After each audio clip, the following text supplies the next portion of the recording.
चलिए हम लोग आज बात करते हैं कोल बेड मीथेन, जिसको CBM कहा जाता है। कोल बेड मीथेन है क्या? और ये एक अनकन्वेंशनल सोर्स ऑफ एनर्जी है, लेकिन ये है क्या? कोयले की परतों के बीच में, क्योंकि कोयला अपने आप में खुद पोरस होता है। यदि आप कोयले को पानी में डाल दें तो पानी जो है कोयले में भर जाता है। इसका मतलब कोयला पोरस होता है, कोयले में छोटे छोटे छिद्र पाए जाते हैं। तो उसी प्रकार कोयले के परतों में वो छोटे छोटे जो छिद्र होते हैं, उन छिद्रों में आसपास जहां पर कोयले का निर्माण होता है, उसी समय जीव जंतुओं के सड़ने गलने से एक तो कोयले का निर्माण हुआ, साइमल्टेनियसली वहां पर मीथेन गैस जो है वो निकलती है। तो यही मीथेन गैस कोयले के इन छिद्रों में भर जाती है। उसी गैस को किसी तरीके से हम कोयले में से निकाल लें तो हमारे पास डबल एनर्जी हो गई। तो कोल से हम एनर्जी प्राप्त कर लेते हैं, दूसरा हम जो उससे जो मीथेन गैस हमने निकाली उससे हम प्राप्त कर लेते हैं। ठीक है, तो कोल बेड मीथेन कुछ नहीं है, एक नेचुरल गैस है जिसमें मीथेन की मात्रा सबसे ज्यादा मात्रा में होती है। और ये कोल में जो छोटे छोटे छिद्र होते हैं उनमें ये गैस उसी समय से भरना शुरू हो जाती है जब से कोल का फॉर्मेशन शुरू होता है। ठीक है, तो it is unconventional source of energy. ठीक, and eco friendly natural gas, ये नेचुरल गैस है और it is more eco friendly than coal in itself.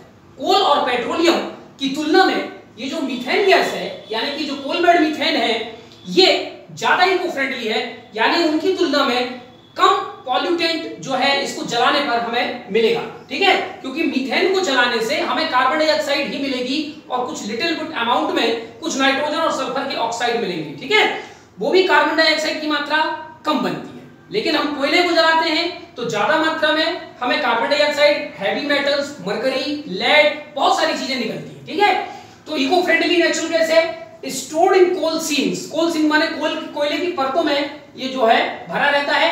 And is generated during qualification, माने कोयला के बनने के साथ ही इसका निर्माण भी प्रारंभ हो जाता है। भारत में ये जो है 12 स्टेट्स हैं, 12 राज्य हैं भारत में, जहां पर कोल बेड मीथेन की पाए जाने की संभावना है या वहां पर कोल बेड मीथेन का पर्याप्त मात्रा में रिजर्व पाया जाता है। दुनिया में कोल बेड मीथेन टेक्नोलॉजी की कैसे निकाला जाए, इसका जो खोज है वो अमेरिका द्वारा किया गया और अमेरिका आज भी पूरी दुनिया में कोल बेड मीथेन निकालने के मामले में चैंपियन कंट्री है। अब यहां आपको ये ध्यान रखना है कि जो 12 स्टेट्स हैं, यहां पर हम लोग नाम लिख देते हैं जहां जहां ये पाया जाता है। आंध्र प्रदेश, असम, छत्तीसगढ़, गुजरात, झारखंड, मध्य प्रदेश, महाराष्ट्र, उड़ीसा, राजस्थान, तमिलनाडु, वेस्ट बंगाल, ये 12 राज्य हैं। अर्थात ये 12 वही राज्य हैं जहां या तो कोयला पाया जाता है, ठीक है, चाहे वो लिग्नाइट क्वालिटी का कोयला हो या बिटुमिनस टाइप का कोयला हो। तो जिन स्टेट्स में कोयला पाया जाता है उन्हीं स्टेट्स में कोल बेड मीथेन भी पाया जाएगा। ठीक, भारत ने कोयले से इस कोल बेड मीथेन को निकालने के लिए, अच्छा, कोयले से कोल बेड मीथेन को निकालने के क्या लाभ है हम इसके पहले वाले वीडियो में बता चुके हैं। खास करके अंडरग्राउंड माइनिंग कोयले में जहां पर होती है, तो जब वहां पर कोयले के खदानों से कोयला निकाला जाता है तो वो मीथेन गैस रिस करके उस अंडरग्राउंड एरिया में भर जाती है, जो मनुष्य के हेल्थ के लिए भी अच्छी नहीं है, पहली बात। दूसरी बात, अगर वहां थोड़ी मोड़ी भी अंगारी चिंगारी निकली तो वहां पर गैस आग लगने की संभावना बहुत ज्यादा होती है। तो यदि हम कोयले का माइनिंग करने से पहले ही उस कोयले में से अगर हम मीथेन गैस निकाल ले, तो एक तो हमने वो जो माइन फायरिंग की जो रिस्क है उसको कम कर दिया, साथ में हमने एक अच्छी क्वालिटी का एनर्जी भी प्राप्त कर लिया। ठीक है, तो भारत सरकार ने भी कोल से कोल बेड मीथेन निकालने के लिए 1997 में एक पॉलिसी लाई, ठीक है, जिसको कहा जाता है CBM पॉलिसी 1997। तब से लेकर के सरकार ने 4 बार बिडिंग किया है। बिडिंग माने 4 बार नीलामी जो है इन 12 स्टेट्स में, जो जहां जहां कोल बेड मीथेन पाए जाते हैं उनको कोल बेड मीथेन फील्ड कहते हैं। तो उन फील्ड की इंटरनेशनल कंपटीशन बिडिंग होती है। इसका मतलब कोल बिडिंग, ये जो कोल बेड मीथेन है, इस पर भी 100% FDI सरकार ने दे रखा है। तो इंटरनेशनल बिडिंग होती है। तो अब तक 4 बार बिडिंग हो चुकी है और 4 बार की बिडिंग में 33 ब्लॉक्स यानी 33 फील्ड्स जहां से कोल बेड मीथेन निकाला जा सकता है, भारत सरकार ने अब तक डिफरेंट कंपनीज को, कुछ भारत की कुछ विदेशी, उनको अलॉट कर दिया गया है। यानी वहां से कॉमर्शियल कोल बेड मीथेन का प्रोडक्शन 2007 से शुरू हो चुका है। ठीक, तो कॉमर्शियल प्रोडक्शन स्टार्टेड फ्रॉम 2007।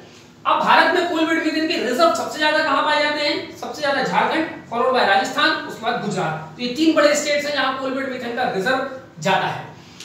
अब कोल बेड मीथेन का प्रोडक्शन कहां है? वेस्ट बंगाल में सबसे ज्यादा प्रोडक्शन है, फॉलोड बाय एमपी और फॉलोड बाय झारखंड।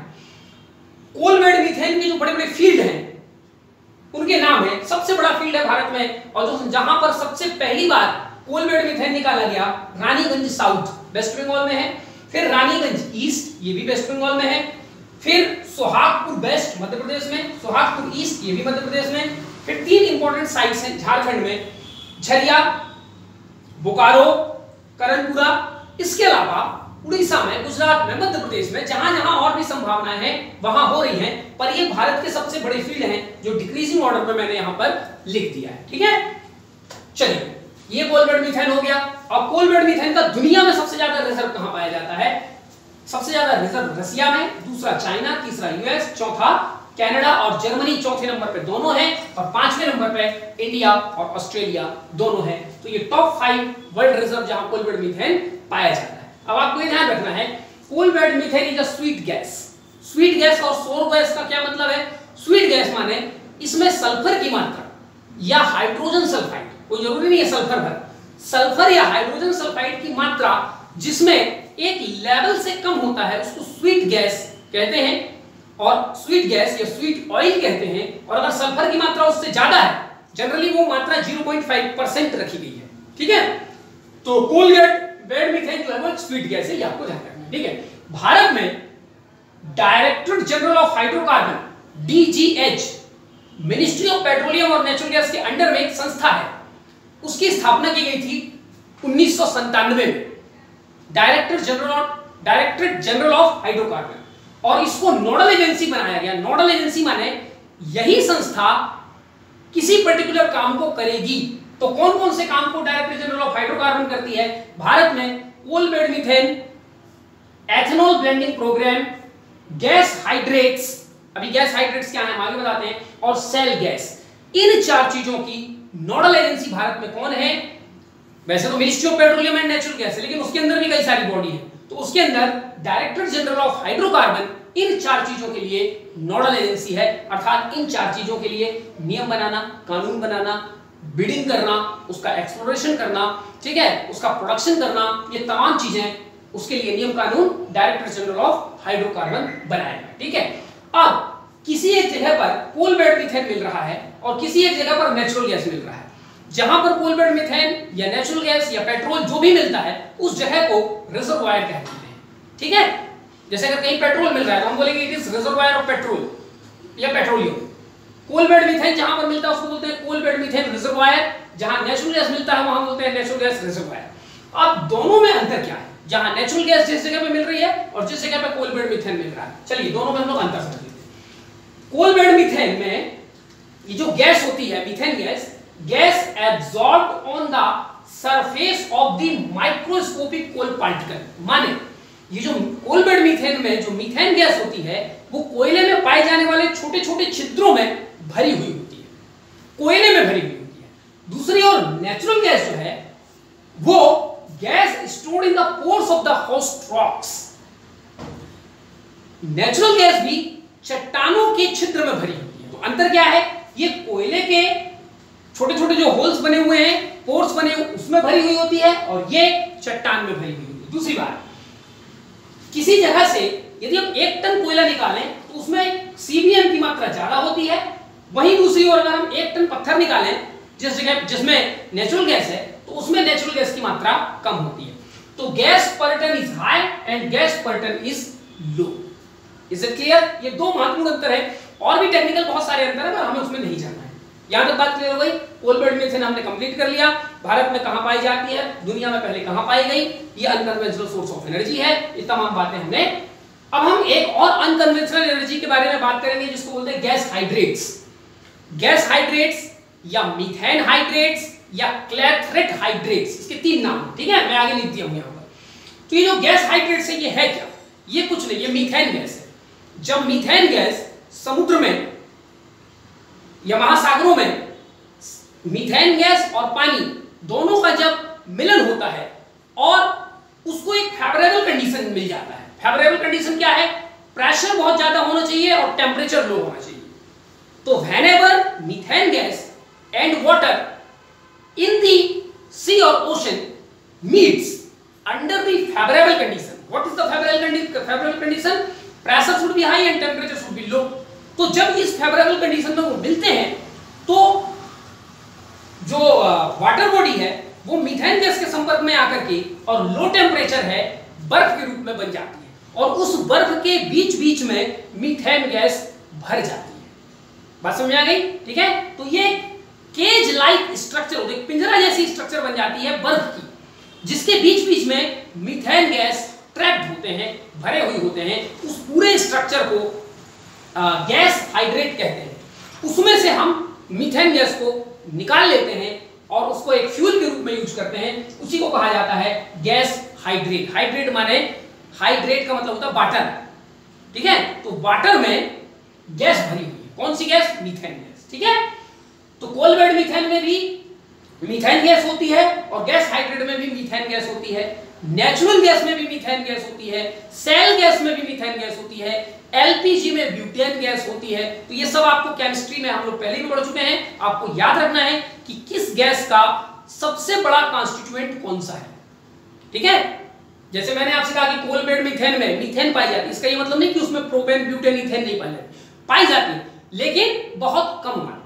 उसी प्रकार एलपीजी में ब्यूटेन सबसे ज्यादा मात्रा में पाई जाती है, बाकी प्रोपेन, आइसोप्रोपेन, आइसोब्यूटेन ये भी पाई जाते हैं लेकिन कम मात्रा में पाई जाते हैं, ठीक है। चलिए, तो gas hydrates are formed when gas that is methane gas and water mixtures are subjected to high pressure and low temperature conditions in the सी।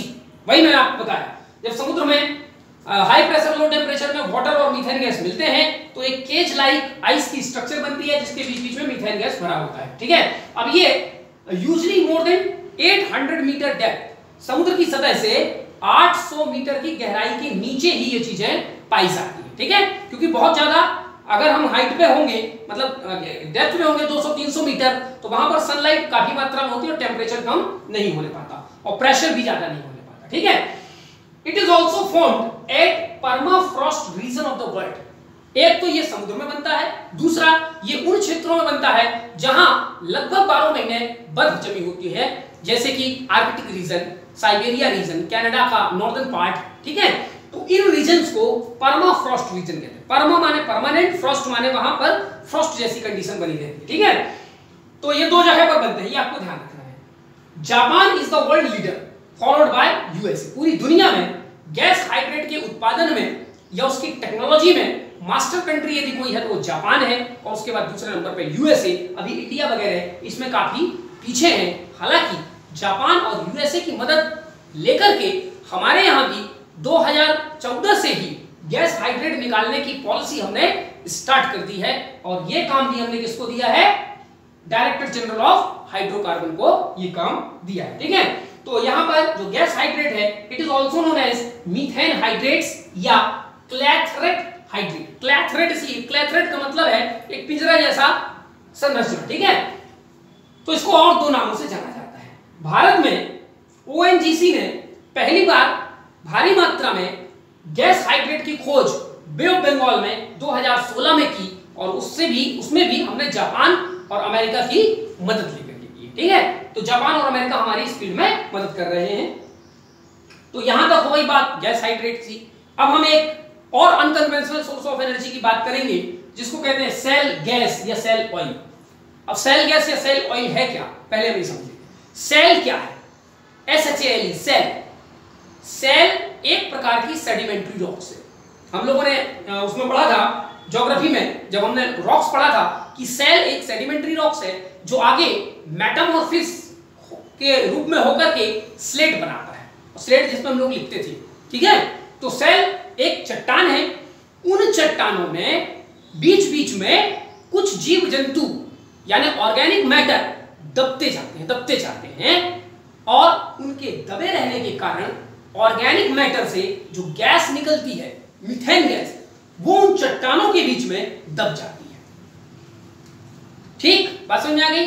फिर बाद में जहां कहीं हमें पता चलता है कि सेल गैस है तो उसको हम जमीन से ड्रिलिंग इत्यादि करके और फिर उस गैस को निकाल लेते हैं। ठीक है, तो what is shale? Shale is a fine grained sedimentary rocks.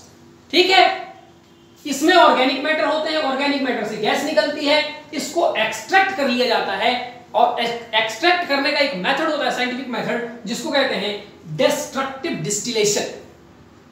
विनाशी या विनाशकारी प्रभाजी आसवन, ठीक है, विनाशी आसवन, डिस्ट्रक्शन डिस्टिलेशन। ठीक, तो ये मेथड है, आपको ये याद रखना है।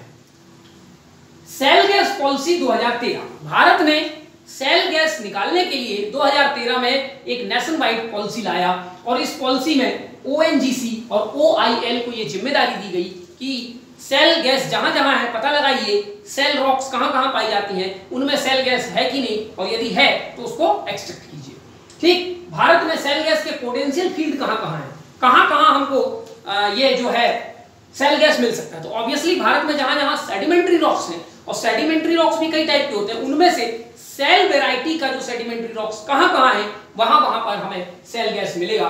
तो जो पोटेंशियल एरिया है, एक तो इंडो गैंगटिक प्लेन, लेकिन यहां बहुत कम है। ठीक है, केजी बेसिन बहुत ज्यादा पोटेंशियल है, कैम्बे बेसिन गुजरात बहुत ज्यादा, दामोदर नदी झारखंड वेस्ट बंगाल में जो है दामोदर नदी, तो दामोदर नदी basin, Mahanadi basin, Kaveri basin. अच्छा, इनके साथ में इनकी ट्रिब्यूटरी भी याद रखना। ठीक है, जैसे कि महानदी है तो उसकी कुछ ट्रिब्यूटरीज है। ठीक, तो और इसमें गोदावरी बेसिन, अच्छा ये लिखा है कृष्णा गोदावरी बेसिन, यानी ईस्ट की तरफ फ्लो करने वाली जितनी नदियां हैं उन सबके बेसिन में कुल मिलाकर के हम ये समझ लेते हैं। ठीक है, कृष्णा भी आ गया, गोदावरी भी, दामोदर भी, महानदी भी, कावेरी भी, इन सारी नदियों में और उनकी सहायक नदियों के बेसिन एरिया में हमें सेल गैस मिलने की संभावना है। इसके अलावा जैसलमेर राजस्थान में भी मिलती है। फिर असम में अराकान रीजन, असम में एक क्षेत्र है अराकान क्षेत्र जो म्यांमार से मिलता हुआ है, वहां पर 3 इंपॉर्टेंट क्षेत्र हैं, चाबुआ, दमदमा और डिब्रूगढ़। ये 8वां 9वां अरुणाचल प्रदेश में 2 इंपॉर्टेंट जगह हैं जहां पर हमें सेल गैस मिलती है, जयरामपुर और देवमाली। और 10वें नंबर पे विंध्यन रीजन जो मध्य प्रदेश में है। ठीक है, तो विंध्यन रीजन में या विंध्यन बेसिन में भी जो है ये सेल गैस मिलने की प्रोबेबिलिटी है। तो ये 10 इंपॉर्टेंट पोटेंशियल रीजन है जहां पर सेल गैस भारत निकाल सकता है। Generally found below 2 to 5 kilometre in depth in earth. ठीक है, यानी पृथ्वी में 2 से 5 किलोमीटर की गहराई पर सेल गैस मिलते हैं, ये आपको याद रखना है। जबकि नेचुरल गैस 1 से 2 किलोमीटर की गहराई पर मिलते हैं। तो नेचुरल गैस और सेल गैस में हमने अंतर समझ लिया। ठीक, extraction method is known as hydraulic fracturing और फ्रेकिंग। सेल गैस जब हम चट्टानों से निकालते हैं तो उसका एक साइंटिफिक मेथड है, उसका नाम है हाइड्रोलिक फ्रैक्चरिंग, पॉइंट नंबर 1, या इसी को फ्रैकिंग कहा जाता है। ठीक है, मेथड का नाम है। ये जो सेल गैस है it is cleaner than coal and petroleum. Petrol और कोयले की तुलना में ये एक स्वच्छ ऊर्जा है, इससे जो प्रदूषणकारी पदार्थ हैं वो कम मात्रा में निकलते हैं। वही अगली बात लिखी हुई है, इमिट्स लेस पॉल्यूटेंट, कम मात्रा में कार्बन डाइऑक्साइड और कम मात्रा में सारे पॉल्यूटेंट्स इसमें से निकलते हैं। दुनिया में यूएस जियोलॉजिकल सर्वे ने 11 देशों में सेल गैस मिलने की संभावनाएं बताई हैं। ये 11 देश कौन कौन से हैं? Argentina, Algeria, Australia, Brazil, Canada, China, India, Mexico, Russia, South Africa and the USA. ये 11 कंट्रीज हैं। पूरी दुनिया में सेल गैस की खोज सबसे पहले या उसको निकालने का मेथड सबसे पहले अमेरिका ने 1861 में न्यूयॉर्क में निकाला था ये सेल गैस। ठीक है, अब यहां पर आपको ध्यान रखना है, पूरी दुनिया में सेल गैस निकालने के क्षेत्र में जो मास्टर कंट्री है वो है यूएसए। इसीलिए अमेरिका में ज्यादा मात्रा में सेल गैस निकल रही है। अभी एक न्यूज आप लोगों ने पढ़ा होगा कि पेट्रोलियम का एक बेंचमार्क प्राइस है WTI, वो इस समय नेगेटिव चला गया है। पहली बार दुनिया में कि पेट्रोलियम के इतिहास में पहली बार WTI का जो बेंचमार्क प्राइस है वो नेगेटिव गया है। उसके पीछे कई कारणों में से एक बड़ा कारण यह है कि पिछले कई दिनों से अमेरिका की जो डिपेंडेंसी है एनर्जी को लेकर के वो पेट्रोलियम पे कम हो गई है, क्योंकि अमेरिका धड़ल्ले से सेल गैस निकाल रहा है और दुनिया के बहुत कम देशों के पास एक टेक्नोलॉजी है कि वो धरती में जो सेल गैस है उसको निकाले कैसे। ठीक है, तो अमेरिका की डिपेंडेंसी पेट्रोलियम पर बहुत कम है, इसलिए अरब कंट्रीज से ये जहां पर पेट्रोल होता है उसकी उतनी अटकी बटकी नहीं है, कारण वो अब शैल गैस निकालने लगा है। ठीक है, और अमेरिका एनर्जी का एक बहुत बड़ा कंज्यूमर है, और अगर अमेरिका द्वारा पेट्रोलियम के खपत में कमी आती है, इसका मतलब है कि अरब कंट्रीज से एक्सपोर्ट में भी कमी आ जाएगी, और जब एक्सपोर्ट में कमी हो जाएगी तो ओपेक वगैरह देशों में भी जो तेल का उत्पादन होता है उसकी कीमत में गिरावट आने लगेगी। जो कंजप्शन में गिरावट आ गई तो उसकी कीमत में भी गिरावट आएगी। तो धीरे धीरे भारत भी अमेरिका की मदद से जगह जगह शैल गैस निकालने का काम कर रहा है, और अगर ये अनकन्वेंशनल सोर्स ऑफ एनर्जी जैसे कि gas hydrate, coal bed methane और शैल गैस, इसके अलावा भी और कई गैस होता है, टाइड गैस, ऐसे कई गैसेस हैं, इन गैसेस को यदि इंडिया निकालने में मास्टरी हासिल कर लेता है तो हमारी भी डिपेंडेंसी एनर्जी को लेकर के पेट्रोलियम पर जो अभी सबसे ज्यादा है और कोल पर वो कम हो जाएगी, खास करके पेट्रोलियम, क्योंकि हमें इंपोर्ट करना पड़ता है। ठीक है, इसीलिए प्रेजेंट गवर्नमेंट इन सारे अनकन्वेंशनल सोर्सेस ऑफ एनर्जी, साथ में सोलर एनर्जी, विंड एनर्जी पर बहुत ज्यादा हम ध्यान दे रहे हैं, ताकि हमारी जो एनर्जी रिक्वायरमेंट है वो हम इन सारे सोर्सेस से फुलफिल कर सकें, और हमारा जो यूएनएफसीसी से कमिटमेंट है कि हम एनवायरनमेंट को क्लीन रखने में पूरा योगदान देंगे, तो वो कमिटमेंट भी पूरा हो सके। चलिए, इसी के साथ हम लोग यहां तक ये सारा मैटर हम कंप्लीट करते हैं। नेक्स्ट वीडियो में कुछ और चीजें अगर बची होंगी, कुछ इंपॉर्टेंट फैक्ट, वो हम लोग डिस्कस करेंगे, और एक पेट्रोलियम से महत्वपूर्ण चीज जो छूट गया है हम लोगों का, वो है जो ऑयल और नेचुरल गैस के पाइपलाइंस। ठीक है, तो हम लोग नेक्स्ट वीडियो में डिस्कस करेंगे। Thank you.